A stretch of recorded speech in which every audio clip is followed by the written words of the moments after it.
नंदिनी, तुम्हारा ऐसा चेहरा मैंने कभी नहीं देखा। क्या मेरा प्यार तुम्हारे लिए कम पड़ गया था? तुम ऐसी कब से हो गई? मैंने तुमको इतना मान सम्मान और प्यार दिया और तुमने मुझे ही धोखा दिया। शर्म नहीं आई तुम्हें? फिर जो उसने कहा वो सुनकर मेरे पैरों तले से जमीन खिसक गई। दीपक, तुम कान खोलकर सुनो, ये बच्चा तुम्हारा नहीं है। मैं शादी से पहले ही प्रेग्नेंट थी। इस बच्चे का बाप वही आदमी है। इस कहानी को अंत तक पूरी जरूर सुने। दोस्तों नमस्कार, मेरा नाम दीपक है। मेरी उम्र 25 साल है और मैं यूपी के लखनऊ का रहने वाला हूँ। मेरा खुद का अपना एक बिजनेस है। अब मेरे मम्मी पापा को मेरी शादी की चिंता होने लगी तो उन्होंने मेरे लिए एक अच्छी सी खूबसूरत लड़की ढूंढ ली। फिर हम सब उसके घर उसे देखने गए। वो लड़की मुझे भी पसंद आई। वह बहुत सुंदर थी और उसका नाम नंदिनी था। उसके पिताजी का भी कुछ छोटा मोटा बिजनेस है। अगले 3 दिन बाद हमारी सगाई होना तय हुआ। फिर हम लोग घर वापस आ गए। मेरे पापा ने मुझसे पूछा, बेटा कैसी लगी बहू? मैंने मुस्कुराते हुए जवाब दिया, अच्छी है पापा। 3 दिन बीत जाने पर हमारी सगाई का दिन आया। आज हमारे पति पत्नी के रिश्ते की डोर बंधने जा रही है। सगाई के कुछ देर के बाद नंदिनी, जिससे मेरी सगाई होनी थी, वो किसी और लड़के से बात कर रही थी। मैंने जाकर पूछा तो उसने मुझसे कहा, वह लड़का मेरी सगाई होने पर बधाई देने आया था। मैंने कहा, ठीक है। फिर सगाई का समारोह खत्म हुआ और हमारी शादी 2 महीने के बाद फिक्स हो गई। मुझे बचपन से किताबें पढ़ने का बहुत शौक था। रिश्तों का क्या मायने और क्या अहमियत होता है, उन्हीं किताबों से मैंने सीखा था कि पति पत्नी के रिश्ते की अहमियत क्या होती है। अक्सर मैं हमेशा यही सोचता था कि मेरी एक अच्छी पत्नी होगी और हम दोनों एक दूसरे को बहुत प्यार करेंगे। बस मैं हमेशा यही सोचता रहता था। काम धंधे के चक्कर में मैं इतना उलझ गया कि मुझे पता ही नहीं चला कब 2 महीने बीत गया और हमारी शादी का वह दिन भी आ गया। हमारी और नंदिनी की शादी दोनों परिवार की राजी खुशी और धूमधाम से संपन्न हुई। मैं बहुत खुश था और मेरा परिवार भी बहुत खुश था, क्योंकि घर में एक पत्नी और एक बहू आई थी। हम दोनों एक दूसरे के प्यार में इतने डूब गए कि हमें पता ही न चला और हमारी शादी को कब 4 साल बीत गए। अब हमारे साथ एक छोटा सा बेटा भी था।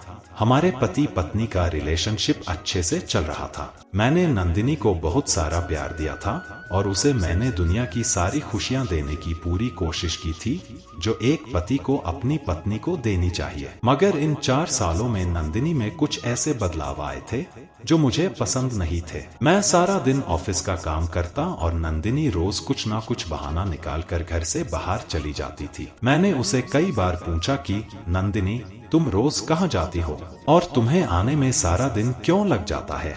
तो नंदिनी मुझसे झगड़ती और कहती कि दीपक, तुम मुझ पे शक कर रहे हो। मैं घर के काम को लेकर बाहर जाती हूँ, मुझे कोई शौक नहीं है घर से बाहर जाने का।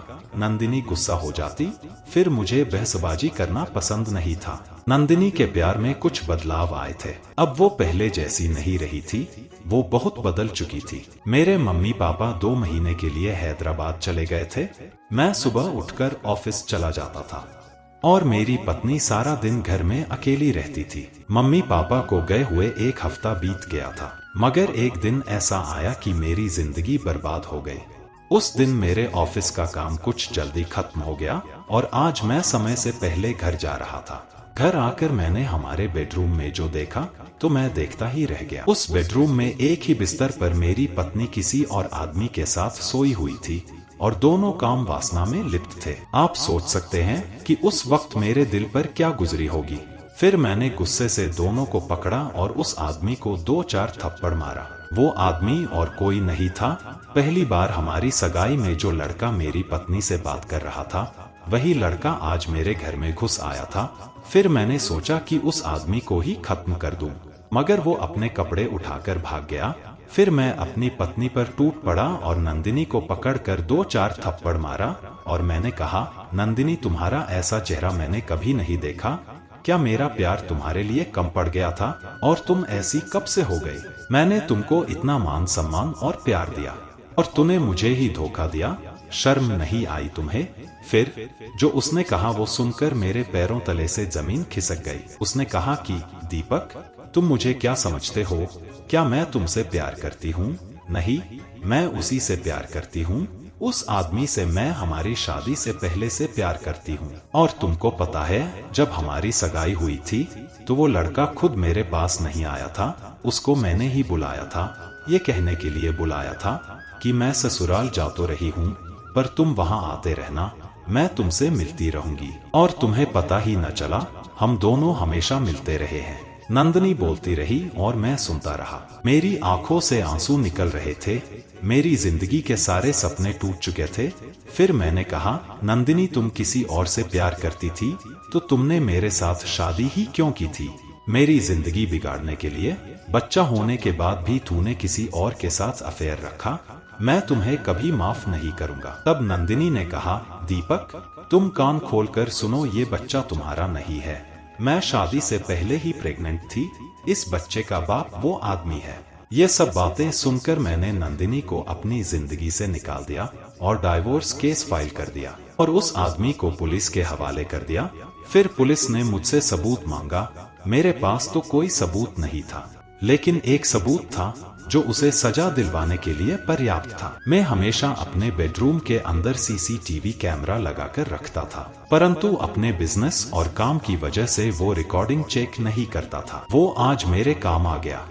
कोर्ट ने नंदिनी से मेरा तलाक दे दिया और उन दोनों को 15 साल की सजा भी हुई। कोर्ट द्वारा बच्चे की कस्टडी मुझको मिल गई। दोस्तों, बस यही है मेरी दर्द भरी कहानी। पति पत्नी के रिश्ते को समझें और हमेशा एक दूसरे के प्रति ईमानदार रहें और रिश्ते को अहमियत दें। पति पत्नी का रिश्ता तो पवित्र रिश्ता होता है, वही रिश्ता हमारी अधूरी जिंदगी को पूरी करता है। आपका एक गलत कदम आपकी जिंदगी बदल देगी। दोस्तों, कैसी लगी यह कहानी? कमेंट करके जरूर बताएं। अगर आप इस चैनल पर नए हैं तो चैनल को सब्सक्राइब जरूर कर लीजिए। धन्यवाद।